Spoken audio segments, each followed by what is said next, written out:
नमस्कार, आप देख रहे हैं जनता टीवी और मैं हूं आपके साथ प्रद्युम्न शर्मा। शुरुआत करेंगे बड़ी खबर के साथ। तो उत्तर भारत में भीषण ठंड का प्रकोप लगातार जारी है। इस वक्त की ये बड़ी जानकारी है। आपको बता दें कि शीतलहर से आमजन को भारी परेशानी हो रही है। उत्तर प्रदेश में घने कोहरे का अलर्ट है। सुबह और शाम के तापमान में गिरावट जारी है। आने वाले दिनों में शीतलहर से राहत की संभावना भी जताई जा रही है। तो इस वक्त की ये बड़ी जानकारी हम आप तक पहुंचा रहे हैं। बड़ी खबर से हम आपको अपडेट करा रहे हैं। आपको बता दें कि उत्तर भारत में भीषण ठंड का प्रकोप जारी है। धुंध लगातार देखने को मिल रही है। घना कोहरा छाया हुआ है। सुबह के वक्त सबसे ज्यादा कोहरा देखने को मिलता है। आपको बता दें कि सुबह और रात के तापमान में गिरावट लगातार जारी है। आने वाले कुछ दिन बाद संभावना है कि शीतलहर और कोहरे से राहत मिल जाएगी। तो आपको बता रहे हैं कि शीतलहर से आमजन को काफी परेशानी हो रही है। उत्तर प्रदेश में घने कोहरे का अलर्ट है। इस वक्त की ये बड़ी जानकारी है। शहरवासियों को काफी दिक्कतों का सामना करना पड़ रहा है क्योंकि अलग अलग क्षेत्रों से तस्वीरें सामने आ रही है जहां पर घना कोहरा छाया हुआ है। ऐसे में कई हादसे भी यहां पर देखने को मिल रहे हैं। आपको ये भी जानकारी दे दें कि हाल ही में मौसम विभाग द्वारा यह कह दिया गया है कि अभी कुछ दिन और इसी तरीके से कोहरा रहेगा। शीतलहर चलने की भी संभावना है, लेकिन कुछ दिन बाद इसमें राहत मिलती हुई जरूर नजर आ रही है। तो इस वक्त की ये बड़ी जानकारी है। आपको बता दें कि शीतलहर से आमजन को काफी परेशानी हो रही है। फिलहाल स्कूल बंद है, लेकिन जो बुजुर्ग हैं उनके सामने बड़ा संकट है। घर से बाहर नहीं जा पा रहे हैं। कामकाज वाले जो लोग हैं उनके लिए भी एक बड़ी परेशानी है क्योंकि सुबह के वक्त कोहरा ज्यादा रहता है। और आपको ये भी जानकारी दे दें कि देखिए तस्वीरें सामने आ गई हैं और ये तस्वीरें आप अपनी स्क्रीन पर देख पा रहे हैं जहां पर शीतलहर से आम जनमानस परेशान है तो वहीं अलाव का सहारा लोग ले रहे हैं।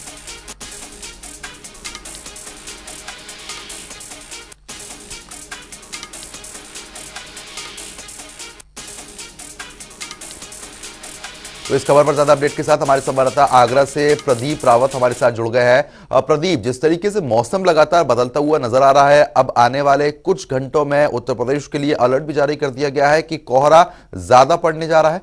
कैसा मौसम है अभी आगरा में?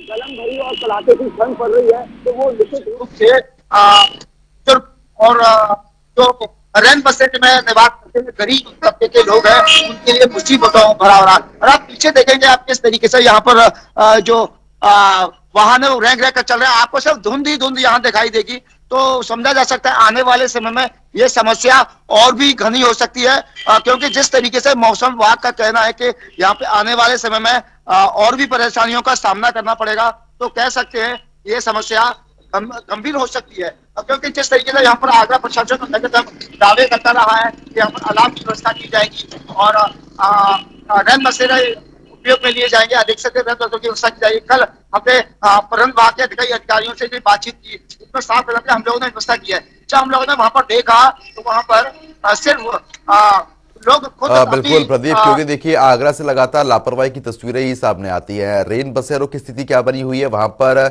जो बेसहारा लोग हैं उनके लिए कुछ व्यवस्था भी की गई है या सिर्फ हवा हवा ही सब चीज देखने को मिल रही है? आप देखो जिस तरीके से हमने पहले भी जनता टीवी ने ये चीज दिखाई है कि जो बेसहारा लोग गरीब लोग हैं, रिक्शा चालक लोग हैं जिनके पास रहने के लिए कोई व्यवस्था नहीं है, उनके लिए व्यवस्था की गई है लेकिन वो नाकाफी है। आप एमजी रोड पर निकल जाएंगे तो वहां मिल जाएंगे तो इसे समझा जा सकता है कि वहाँ पर किस तरीके की व्यवस्था की जाए। और आगरा प्रशासन को समझना होगा कि गरीब लोग भी इंसान है, वो प्राणी है, उनकी व्यवस्था करना भी आगरा प्रशासन का काम है, सरकार का काम है, नगर निगम का काम है। लेकिन ठीक है प्रदीप, ठीक है, आपके पास दोबारा फिर से लौटूंगा। और इसी बीच हमारे दो और संवाददाता हमारे साथ जुड़ गए हैं आपको जानकारी देने की। पवन अग्रवाल और दीपक भारद्वाज भी हमारे साथ जुड़ गए हैं। पवन, जिस तरीके से मुजफ्फरनगर की बात करें तो बीते ही दिन देखने को मिला था जहां पर थोड़ी धूप जरूर दिखी थी, लेकिन अगर आज की बात करते हैं तो क्या कुछ स्थिति बनी हुई है मौसम की?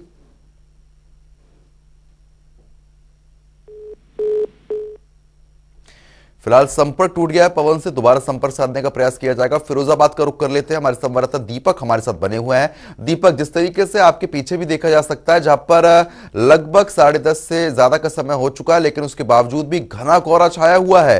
फिलहाल कैसा मौसम बना हुआ है वहां पर? प्रद्युम्न, मैं बिल्कुल बता दूं आपको, पीछे भी देख सकते हैं, दिखाने की भी कोशिश कर रहा हूँ। तमाम घने कोहरे की चादर छाई हुई है चारों तरफ, कहीं दूर दूर तक लोग दिखाई नहीं दे रहे हैं। लेकिन सबसे बड़ी बात यह भी है कि कहीं ना कहीं जहाँ कोहरे का और ये सर्दी का कहर सितम जारी है, वहाँ कहीं ना कहीं किसानों के भी लिए अच्छा बताया जा रहा है। यहाँ पर मेरे साथ देख सकते हैं कि यहाँ पर सभी लोग के वर्ग के मौजूद हैं यहाँ पर लोग, जिसमें व्यापारी भी हैं, किसान भी हैं और छात्र भी हैं। क्या कहना है? सबसे पहले मैं किसानों से बात करूंगा कि क्या स्थिति रहेगी और क्या इसके होने की संभावना है, और अगर इस तरीके की सर्दी अगर बढ़ती है तो किसानों के लिए क्या फायदा होगा, क्या नुकसान होगा। जी, क्या नाम है आपका? जी, मेरा नाम अवनीश शर्मा है। अवनीश, इस तरीके से सर्दी का सितम जारी है, क्या मानना है खेती पर, इसका क्या प्रभाव पड़ने वाला है? देखिए, ये कोहरे की जो चादर तनी हुई है, ये हमारी जो कृषि के लिए लाभदायक है। इससे जो है आलू और गेहूं दोनों का उत्पादन अच्छा मिलेगा। और इसके उलट अगर कहीं तुषारपात होता है, वो आलू की फसल के लिए बहुत ही हानिदायक है। जी जी, यहाँ पर मेरे साथ मौजूद हैं किसान और हैं, काफी समय से आलू का व्यापार कर रहे हो। आलू के व्यापार की स्थिति क्या रहती है, सर्दी से क्या प्रभाव पड़ेगा? क्या नाम है आपका? सुभाष उपाध्याय। सुभाष जी, जिस तरीके से पहली बार देखा जा रहा है, काफी समय बाद हम देख रहे हैं, कई सालों बाद इस तरीके की सर्दी का कहर जारी है, क्योंकि काफी सर्दी देर से भी शुरू हुई है और अब कहाँ तक अगर ये लेट होती है तो फसल पर इसका क्या प्रभाव पड़ने वाला है? लेट होगी तो हानि जाएगी। हानि रहेगी? हाँ, बिल्कुल होगा। अच्छा, तो यहाँ पे अगर ज्यादा, इनका भी मानना है कि ज्यादा देर तक अगर सर्दी का जो कहर है वो जारी रहता है तो स्थिति काफी खराब होगी और फसल पर भी इसका प्रभाव पड़ेगा। यहाँ पर मेरे साथ एक व्यापारी और हैं, क्या नाम है आपका?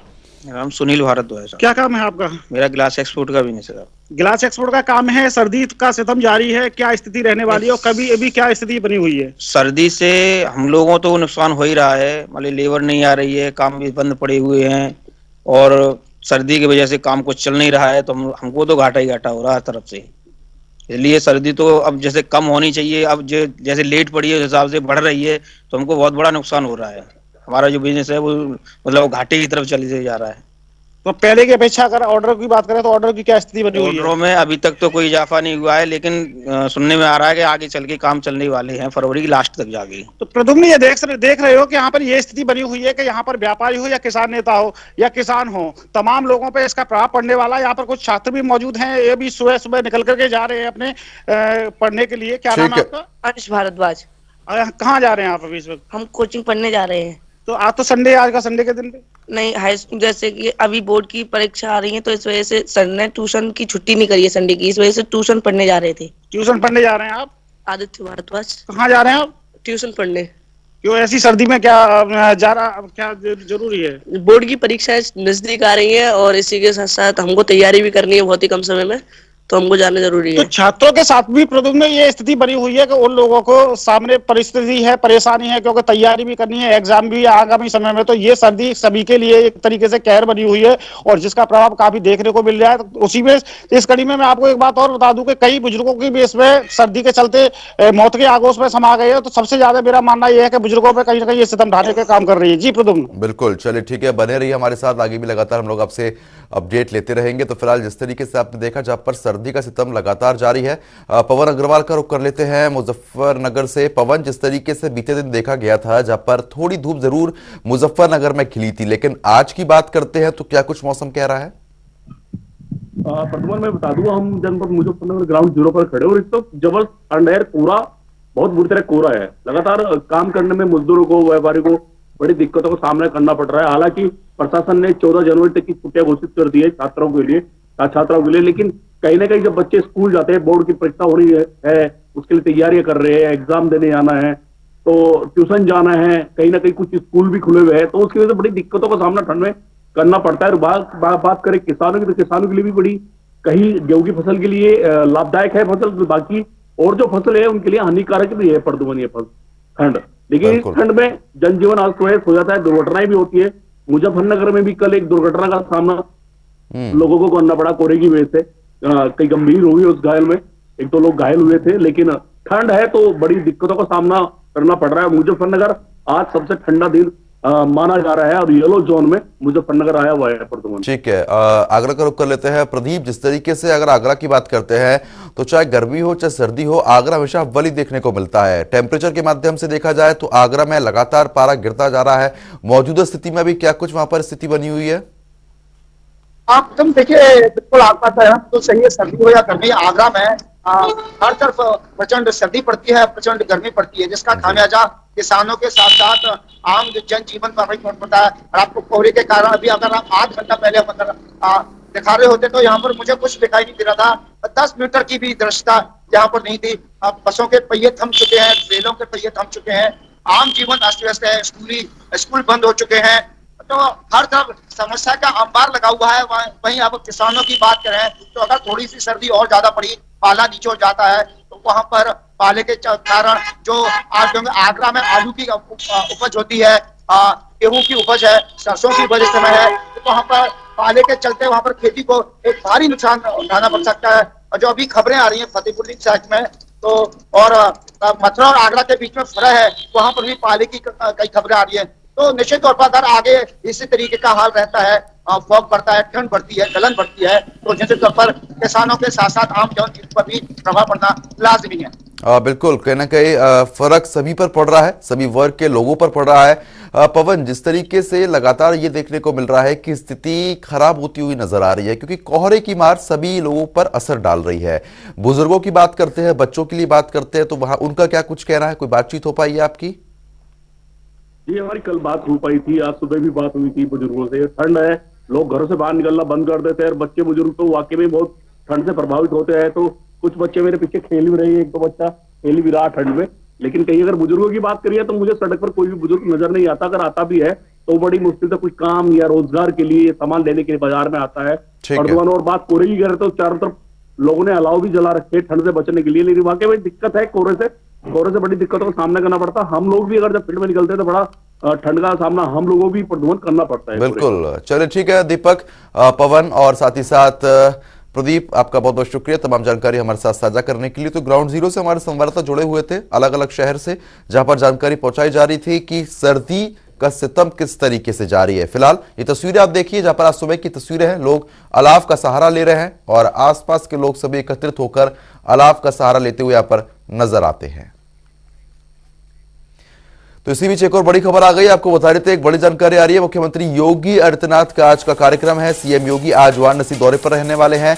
दोपहर 1 बजे बाद वाराणसी रवाना होंगे मुख्यमंत्री। 1:50 पर स्वतंत्रता भवन BHU पहुंचेंगे मुख्यमंत्री योगी आदित्यनाथ। स्वतंत्रता भवन में प्रदर्शनी का अवलोकन भी मुख्यमंत्री करने वाले हैं। तो इस वक्त की ये बड़ी जानकारी है, काफी महत्वपूर्ण का दौरा माना जा रहा है। आपको ये भी जानकारी दे रहे हैं कि 3:30 बजे रविदास घाट पहुंचेंगे मुख्यमंत्री। तो इस खबर पर ज्यादा अपडेट के साथ हमारे संवाददाता अनूप कुमार सिंह हमारे साथ जुड़ चुके हैं। अनूप, जिस तरीके से आज वाराणसी पहुंचने वाले हैं मुख्यमंत्री और साथ ही साथ कई अहम उनके कार्यक्रम है, क्या कुछ अपडेट आपके पास है?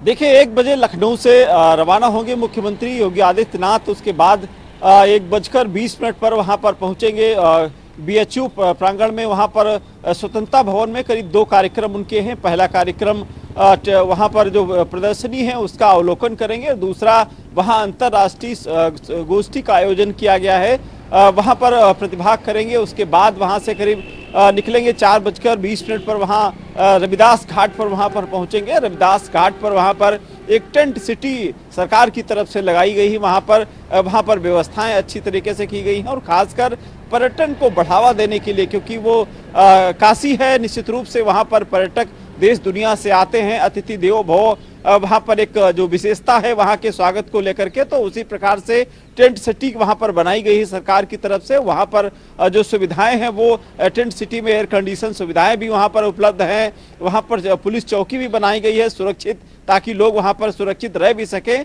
और सबसे बड़ी बात है, इस वक्त कल्पवास चल रहा है, माँ गंगा के किनारे वहां पर टेंट सिटी बनी है। तो निश्चित रूप से जो विदेश से जो या फिर देश विदेश से लोग आ रहे हैं वहां पर, एक तो माँ गंगा का आशीर्वाद भी मिल रहा है और दूसरी तरफ वहां पर एयर कंडीशन टेंट के साथ साथ पर्यटक को बढ़ावा भी मिल रहा है। तो सरकार 2 तरफ से ध्यान दे रही है। अभी आपने देखा होगा तस्वीरें वहां से भी आई थी प्रयागराज से, क्योंकि वहां पर मेला चल रहा है इस वक्त माँ का। निश्चित रूप से वहां पर कल्पवास को लेकर के वहां पर भी एक टेंट सिटी वहां पर बनाई गई है, जिसमें तमाम साधु संत वहां पर या फिर आने जाने वाले लोगों के लिए वो सुविधाएं वहां पर दी जा रही हैं। तो पूरे उत्तर प्रदेश में साथ साथ छोटी छोटी चीजों पर मुख्यमंत्री ध्यान देते हैं और वो खुद अवलोकन करते हैं। यही वजह है कि आज वाराणसी प्रधानमंत्री के क्षेत्र में जाकर टेंट सिटी का भी अवलोकन करेंगे और अंतर्राष्ट्रीय जो संगोष्ठी है उस पर भी वहां पर प्रतिभाग करेंगे। तो ये कार्यक्रम मुख्यमंत्री योगी आदित्यनाथ के आज 1 बजे के बाद यहाँ से रवाना होंगे।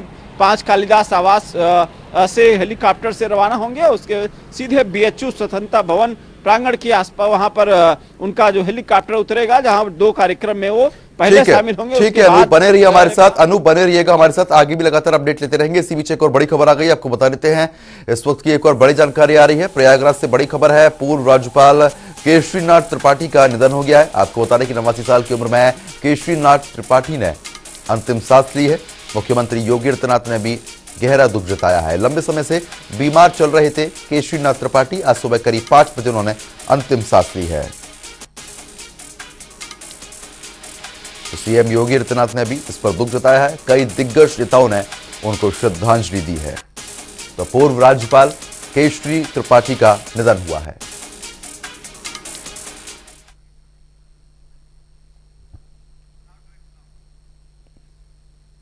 तो देखिए, मुख्यमंत्री योगी आदित्यनाथ ने ट्वीट किया है, वरिष्ठ राजनेता भाजपा परिवार के राज्यपाल आदरणीय केशरीनाथ त्रिपाठी जी का निधन अत्यंत दुखद है। प्रभु श्री राम दिवंगत पुणात्मा को अपने श्री चरणों में स्थान और शोकाकुल परिजनों को यह दुख सहने की शांति दें। ओम शांति।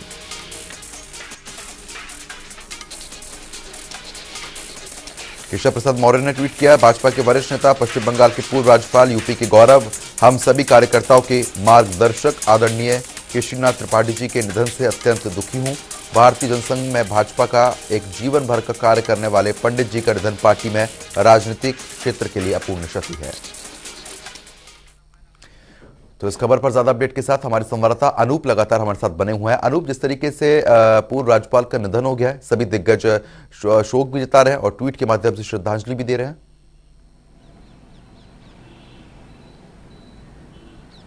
देखिए, पूर्व राज्यपाल केशरीनाथ त्रिपाठी का आज सुबह 5 बजे जब उनका निधन हो गया, तो निश्चित रूप से उत्तर प्रदेश के साथ साथ उनकी जो लोकप्रियता थे, वो पक्ष के साथ विपक्ष में भी उनकी लोकप्रियता थी।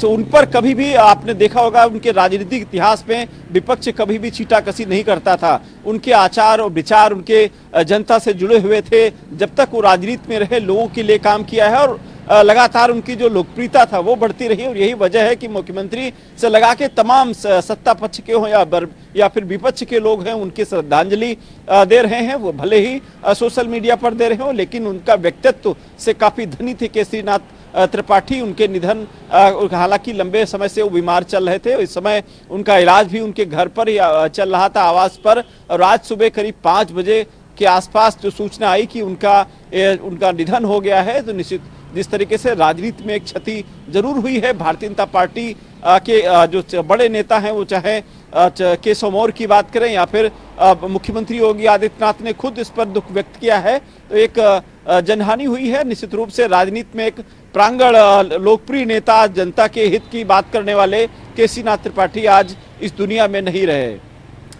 ठीक है अनूप, बने रहिए हमारे साथ, आगे भी लगातार हम लोग आपसे अपडेट लेते रहेंगे। तो फिलहाल आपको बता दें कि पूर्व राज्यपाल का निधन हुआ, जिसके बाद सभी लोगों ने दुख अपना व्यक्त किया है। मुख्यमंत्री योगी आदित्यनाथ, उप मुख्यमंत्री केशव प्रसाद मौर्य ने भी अपना दुख इस पर व्यक्त किया है।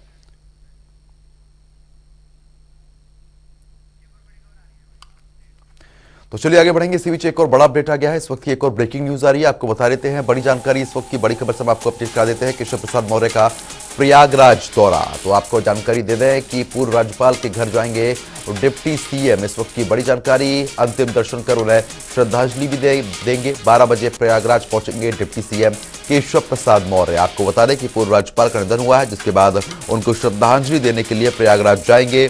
पूर्व राज्यपाल के निधन पर शोक व्यक्त करने के लिए जाएंगे डिप्टी सीएम केशव प्रसाद मौर्य। तो इस वक्त की ये बड़ी जानकारी है, 12 बजे प्रयागराज पहुंचेंगे डिप्टी सीएम।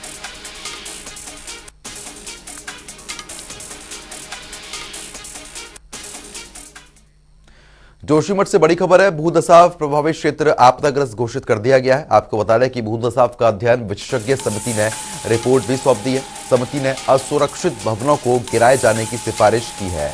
आपको बता दें कि प्रभावितों के लिए भी घर बनाए जाने पर जोर दिया गया है। तो उस वक्त की ये बड़ी जानकारी है, जिस तरीके से भूदसाव देखने को मिल रहा है।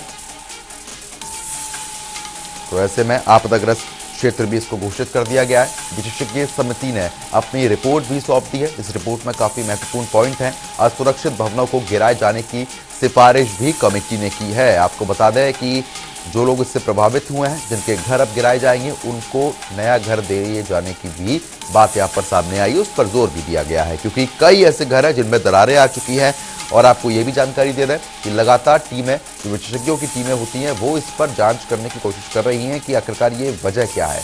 लेकिन फिलहाल मौजूदा स्थिति में और सुरक्षा के लिहाज से भूतसाव क्षेत्र को आपदाग्रस्त क्षेत्र घोषित कर दिया गया है। विशेषज्ञ समिति की टीम ने भी रिपोर्ट सौंप दी है। असुरक्षित भवनों को गिराए जाने की सिफारिश यहां पर की गई है। तो आपको बता दें, फैब्रिकेटेड घर बनाए जाने पर भी जोर यहां पर दिया गया है। विशेषज्ञ समिति ने अपनी रिपोर्ट भी यहां पर सौंप दी है। असुरक्षित भवनों को गिराए जाने की सिफारिश यहां पर की जा रही है।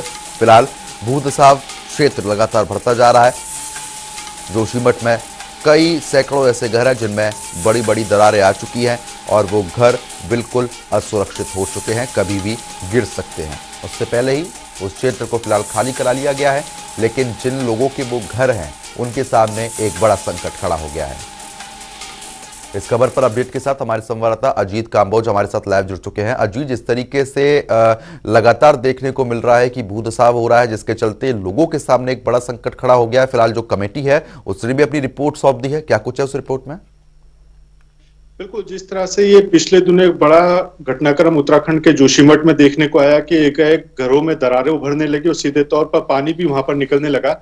उसके बाद से ही शासन प्रशासन एक्टिव हुआ और सीधे तौर पर मुख्यमंत्री ने बीते रोज जो धरातलीय निरीक्षण किया है उसमें कई कमियां निकलकर सामने आई है और कई दिक्कतें भी देखने को मिली हैं। इसको लेकर मुख्यमंत्री ने सीधे तौर पर तमाम अधिकारियों को कैंप करने के निर्देश दिए हैं और खास तौर पर खुद सचिव मुख्यमंत्री जो आर मीनाक्षी सुंदरम है उनको और आयुक्त गढ़वाल सुशील कुमार को आज से जोशीमठ में ही कैंप करने के निर्देश दिए और साफ तौर पर जो भी दिक्कतें अगर आम जनता को झेलनी पड़ती है उसके लिए तत्काल सुविधाएं मुहैया कराने के निर्देश इन दोनों ही अधिकारियों को दिए गए हैं। इसके अलावा जो तमाम रिपोर्ट्स हैं वो शासन को मिलने लगी है, उसके अनुसार यहाँ पर कार्य होने लगे हैं। पिछले दिनों ही जो तमाम सर्वे हुए हैं, तमाम रिपोर्ट्स वहां पर डेवलप की गई थी, वो अब मुख्यमंत्री को मिल चुकी है, जिसमें सबसे पहले जो बात निकलकर सामने आई है कि 600 के करीब ऐसे घर हैं, ऐसे परिवार हैं जिनको शिफ्ट करना अति महत्वपूर्ण हो जाता है। इसको लेकर मुख्यमंत्री ने निर्देशित कर दिया है जिला स्तर के अधिकारियों की शिफ्टिंग की जो प्रक्रिया है वो शुरू की जाए और पैसे की अगर तंगी की कहीं पर बात आती है, कहीं पर प्रीफैब्रिकेटेड मकान बनाने हैं या सीधे तौर पर रेंट के हिसाब से अगर किसी को भेजना है तो अगले 6 महीने के लिए मुख्यमंत्री विवेकाधीन कोष से 4,000 प्रति माह का किराया दिया जाएगा प्रत्येक परिवार को। तो सरकार पूरी गंभीरता के साथ कार्य कर रही है और जो भी रिपोर्ट्स निकलकर सामने आ रही है उसके अनुसार अब जोशीमठ भूतसाव को लेकर यहाँ पर काम किया जा रहा है। जी हाँ, बिल्कुल बने रहिए अजीत। और इसी बीच गणेश जोशी ने क्या कुछ कहा, एक बार वो सुनवा देते हैं। सरकार उसका पूरा संज्ञान ले रही है। 3 दिन से हमारे सारे अधिकारी वहाँ पर हैं, वैज्ञानिक वहाँ पर हैं और इंस्टीट्यूशन के लोग वहाँ पर हैं। आज माननीय मुख्यमंत्री जी खुद वहाँ पहुँचे हैं और उसकी जानकारी ली जा रही है कि इसका कारण क्या है, क्योंकि जो स्थिति दिखाई दे रही है वो जगह अब रहने लायक नहीं रही है। तो उनको नेत्र विस्थापन का काम सरकार कर रही है। 6 महीने तक 4,000 रुपये किराया सरकार उन लोगों को देगी और भी जो उनकी व्यवस्था की सरकार करेगी, क्योंकि ये सरकार की जिम्मेदारी है। होगा, देखिए सरकार का हमारा कमिटमेंट है, क्योंकि अगर चाहे किन्हीं कारणों से घटना घटी हो, जो सरकार होती है उसकी जिम्मेदारी होती है। और जहां प्रदेश की सरकार माननीय मुख्यमंत्री जिसमें लगे हैं, वहीं केंद्र की सरकार ने भी उसका संज्ञान लेते हुए जल शक्ति मंत्रालय की टीम वहां पर आई है और दोनों हम मिलकर उनका विस्थापन करेंगे और उनके साथ पूरा न्याय होगा। तो फिलहाल जिस तरीके से आपने सुना है, जहां पर सरकार की तरफ से भी इसमें कार्रवाई हो रही है। खबर पर अपडेट के साथ अजीत लगातार हमारे साथ बने हुए हैं। अजीत, जिस तरीके से जिन लोगों के घर धराशायी करने की बात सामने आ रही है, तो इस बात पे भी जोर दिया जा रहा है कि उनको घर भी मुहैया कराया जाए। उसका क्या कुछ प्रोसेस रहने वाला है? बिल्कुल, अगर सरकार की तरफ से बात की जाए तो सरकार ने जमीन तलाशनी शुरू कर दी है कि अगर शिफ्ट करने की प्रक्रिया शुरू हो जाती है और सीधे तौर पर कहे तो पुनर्वास की अगर प्रक्रिया शुरू होती है तो उसके लिए कहां पर शिफ्ट किया जा सकता है। इसके चलते चमोली जनपद के सीधे तौर पर जो गौचर एक क्षेत्र पड़ता है, गौचर की बात हो या फिर पीपलकोटी की बात हो, इन दोनों ही क्षेत्रों में जमीन तलाश की जा रही है सरकार की तरफ से। तमाम तरह की जो रिपोर्ट्स हैं उसका भी यहाँ पर परीक्षण कराया जा रहा है कि अगर यहाँ पर पुनर्वास किया जाता है लोगों को तो वहां पर कितनी मेहनत हो सकती है, क्या वहां पर पुनर्वास कराना सही होगा। तो तमाम प्रक्रिया यहाँ पर शुरू हो चुकी है और सीधे तौर पर जो पहले चरण का जो शिफ्टिंग का एक कार्य है वो प्री फैब्रिकेटेड हाउसेस को लेकर है कि कैसे भी अगर यहाँ पर 600 के लगभग जो परिवार है जो प्रथम चरण में चिन्हित हुए हैं, जिनके घर पूरी तरह से जमींदोज होने की स्थिति में है, इनको अगर शिफ्ट किया जाता है तो इनको कैसे शिफ्ट किया जाएगा, क्या प्री फैब्रिकेटेड हाउसेस इनके लिए बनाए जाएंगे, या फिर अगर इनको किराए के मकानों में शिफ्ट किया जाता है तो वो कहाँ कहाँ पर होंगे। तो तमाम प्रक्रिया हैं जो शासन स्तर पर शुरू की जा चुकी है, और अब जब बड़े स्तर के अधिकारी जोशीमठ में कैंप कर रहे हैं तो वो धरातलीय निरीक्षण कर रहे हैं। ठीक है जी, तमाम वहां पर रिपोर्ट। ठीक है जी, बहुत बहुत शुक्रिया तमाम जानकारी हमारे साथ साझा करने के लिए। तो सिफारिश भी यहाँ पर की जा रही है। तो इसी बीच एक और बड़ी खबर आ गई, आपको बता देते हैं। एक बड़ी जानकारी आ रही है इस वक्त की, बड़ी खबर से हम आपको अपडेट करा देते हैं। तो इस वक्त की ये बड़ी जानकारी आपको बता दें कि मां धारा देवी नागराजा देव की शोभा यात्रा, तो बता दें कि शोभा यात्रा कार्यक्रम में पहुंचेंगे मुख्यमंत्री पुष्कर सिंह धामी। इस वक्त की बड़ी खबर, शोभा यात्रा का शुभारंभ करेंगे मुख्यमंत्री पुष्कर सिंह धामी। तो गांधी पार्क में कार्यक्रम आयोजित होगा। देखिए तस्वीरें सामने आ गई है। 11 बजे शोभा यात्रा शुभारंभ कार्यक्रम में मुख्यमंत्री पहुंचेंगे। तो फिलहाल अभी के सिर्फ इतना ही, लेकिन खबरों का सिलसिला लगातार जारी है। बने रहिए हमारे साथ। नमस्कार।